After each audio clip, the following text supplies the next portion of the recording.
Hello and welcome to ACS Golf. My name is Adam, the presenter of this YouTube channel, and welcome if this is the first video you've ever watched. I've had a few out so far. If you watched last week's video, you'd have heard me talk about the new club that has made it into my bag. So today we are going to be discussing the Titleist TSI 2 3-wood. So this has now made it into my bag. It has replaced my current Ping G400, actually 5-wood, but adjusted down to 16.5 degrees. Before I go into why I've changed the club, because my first ever video, if any of you watched it, I did mention that I was trying to keep all my clubs the same throughout the whole season this year. However, it's obviously changed because I do like to tinker. So before I delve into why I've changed and also show you a few clips from me taking this out onto Reigate Hill Golf Club, I'll just go into some of the details of the TSI 2. So there is 3 models. Currently there is a TSI 1, the TSI 2 and a TSI 3. The TSI 3 is the most forgiving out of the 3. It's got a bigger head, just to give that more forgiveness, more confidence behind the balls for the higher handicapper. And then you have the TSI 1, which is very much a smaller head, more playability for really that lower handicapper, sorry. And then you've got the TSI 2, which is in the middle. Going into details a bit about the TSI 2, if I look here at Titleist's website, they have performance-tuned adjustability, which is here. The adjustability features of the TSI have been engineered to deliver maximum benefit for every player. We continue to refine the ways in which a fitter can fine-tune performance to ensure you get the most out of every swing. So they've got a great system here where you can change the degrees, you can change the lie of the club. So if you want it more close, more open, and it just gives you that adjustability. It just means that even though it is a 3-wood for me, and I normally, because I've got the mini driver in the bag, which is 14 degrees, I actually want something a little bit higher. I can actually adjust this up to 16.5, which is my original 5-wood, so that's great. Moving on to this part of the club, so you see here in the face, we have what is there is the ARC, which is an active recoil channel.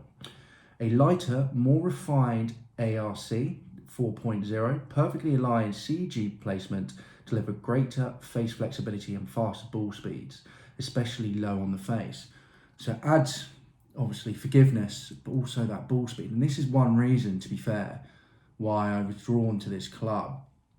Ping is great. They're great for forgiveness. They're probably the best up there for forgiveness. But ball speed and distance are not necessarily known for. So getting better, which I am, I'm starting to now look at clubs with a little bit less forgiveness, but a little bit more ball speed and more distance. And this is why this TSI 2 here really fits in the bag. And then finally, we have the optimized weight distribution. So an ultra thin crown here and variable face thickness across here, combined to drive the CG low for higher launch and low spin, creating a powerful combination of speed and stability. And also, as majority of these woods, you do have a weight back here, which you can adjust if you wanted to. So you can put heavy weight in there to help that ball flight, because more weight in the heel tends to help the ball get in the air. So that's a little info about the TSI 2. This is the current model at the moment. However, if you've been following the TSIR, so TSR, sorry, not TSI, TSR will be coming out later this year. Some of the pros have that in their bag at the moment. Very nice looking clubs. So it does give the opportunity to possibly start picking these up a little bit cheaper. As I do with majority of my clubs, I did get this second hand. So yeah. So now let's go to the course, so Reigate Hill Golf Club, watch a few of my swings, and then we'll talk in a bit more discussion about why this is in the bag. Great first tee shot here for me, over the trees, good position, but hitting a wedge into a bush. I ended up getting a double bogey, which was annoying for the position I got. Again, really good tee shot. Had to use the 60 degrees to get over some trees, ended up with a bogey, missing a relatively quite easy par putt, which was annoying. Here's the shots that are my bad shot. You'll see me here now, just literally going over the top of the ball. I haven't put a trace on this because it doesn't go anywhere. And then finally, this is what I want from it. You know, out on the fairway in a par 5, nice shots, and ended up getting a bogey after getting on the green in regulation. So there we go. 4 shots there for you to look at. My dodgy swing, as always. The 2 off the tee, perfect. Probably carried about 220, which is spot on, really. You know, my mini driver is around 230, 240. My drivers at the moment is about 250 plus. Reigate Hill on a lot of the par 4, there's actually ditches around the 250 mark. So really going for my driver to get it over can result in massive failure because I would slice it, top it. Mini drivers I'm far more confident with, might just sort of roll into it. So to have the option here where I'm about 10, 20 yards short of it's perfect because it still leaves a wedge into the green. Off the fairways, happy with the shot on the par 5, exactly what I want. Probably went total about over 200, maybe 210, 220. Obviously don't get as much height as I normally do, but generally just really, really happy with the performance. I mean, the one I topped, that's me. Can't complain about the golf club there. That's solely me. That's solely my performance. But even in the weather at the moment, I still went 150 yards. So can't complain. However, in the winter, I will be punished more for those types of shots. So I need to get down the range and keep on practicing to eliminate them. I've also taken this down the range as well because it's been in the bag actually for a couple of weeks. It's been great, done exactly what I want to do. Down the range, about 205 off the tee, carry, 230 total distance. Obviously that's with range balls, so if you're going out actually playing with it, it's probably another 10 yards, 10, 15 yards, that 220 carry like I mentioned, which is great. Off the mat itself, so not on the tee, probably about 180, 190 carry on average, with a total distance still of like 215 because it just comes out a lower ball flight and still carries. So perfect, exactly what I wanted to do. Forgiveness wise, I haven't been punished at all.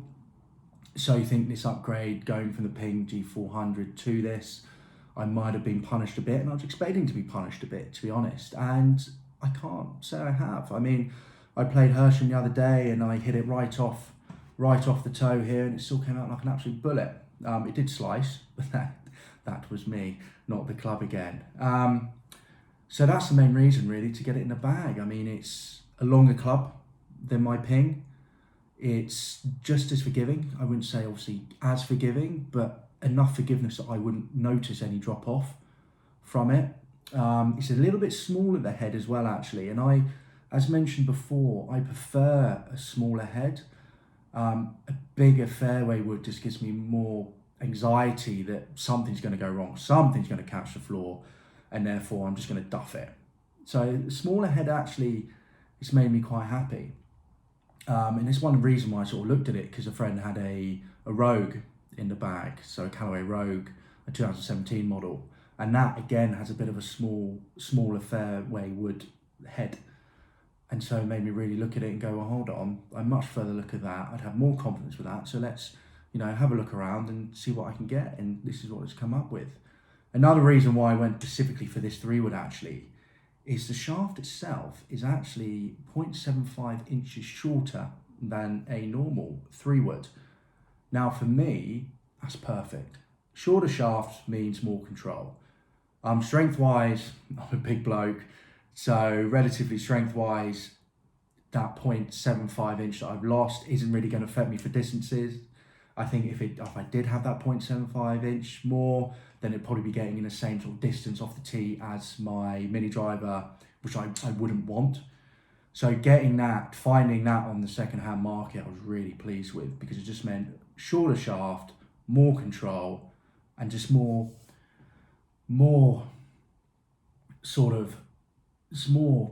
happy with it. Just really understanding the club. I can really get a feel with it. Don't fear it, basically, which is just great, because that's the last thing you want to do when you pull out a fairway wood. You don't want to be stood over the top of it going, oh God, what the hell's going to go wrong here? Because the moment that happens, something's going wrong. Shaft in it as well, RDX, hazardous RDX, smoke. I mean, you can't go wrong with these shafts. Low spin, you know, they're beautiful. Nice, perfect flex. I mean, obviously, black on black. It just makes that appeal a little bit more as well, to be honest, and really makes it eye-popping for me. I'm wearing all black at the moment as well. So there it is. New club in the bag, the TSI 2. And this one I can foresee will be in the bag for, well, for the future. At the moment, can't think of anything that would push it out. Obviously, we'll wait until next year to see what the new clubs are out, but at the moment, great, giving me great confidence with my fairway wood. Really looking forward to hit it, and I love taking it out on the course. So, that's that. Now, if you enjoyed this video, I hope you'll come and watch the next one, because next one I'll be looking at the Titleist TMB 716. So 716, 2-iron.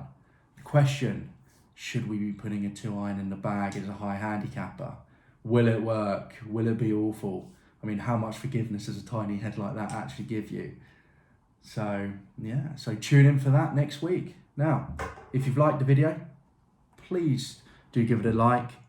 If you play with any Titleist clubs, please leave a comment and tell me which ones you do and which ones are your favourite. And also, please subscribe to the channel. Thank you. Goodbye.